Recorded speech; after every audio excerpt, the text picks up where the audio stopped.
في ناس صوتها عالي بس وجودها خفيف. معرفة نفسك بجد هي اللي تخلق شخصيتك. وجوه كل واحد فينا في رغبة يكون شخصية، يكون ليه معنى وليه ثقل وليه حكاية. بس إنك تبقى شخصية مش يعني تبقى عنيف أو قليل الذوق أو تحاول تفرض وجودك بالعافية.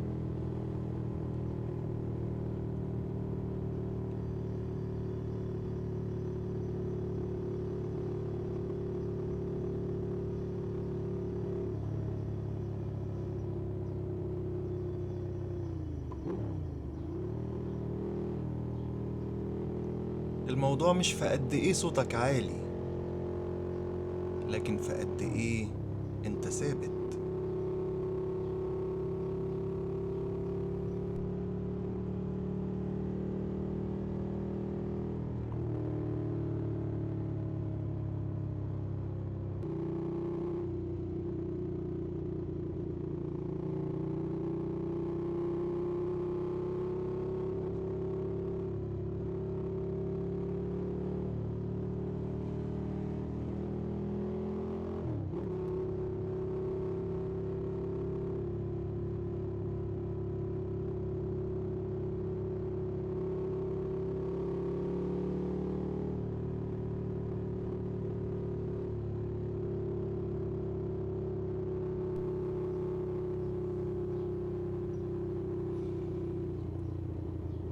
الشخصية الحقيقية بتتكون لما تفهم طبقاتك،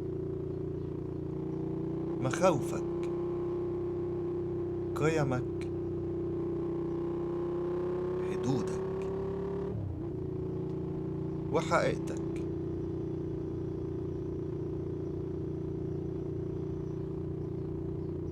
الشخصية بتتبني في السكوت، في اللحظات اللي بتسأل فيها نفسك، في اللحظة اللي بتقع فيها وتقوم.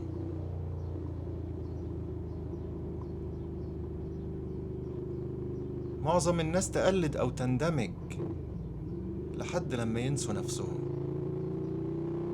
لكن اللي بيجروا يبصوا جوه نفسهم ويسألوا ليه، هم دول اللي يشوفوا ملامح حقيقتهم.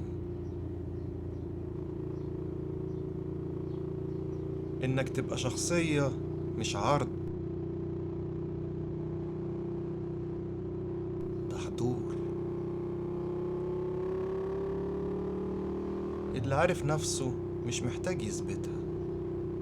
الشخصية بتظهر وانت لوحدك من غير شهود.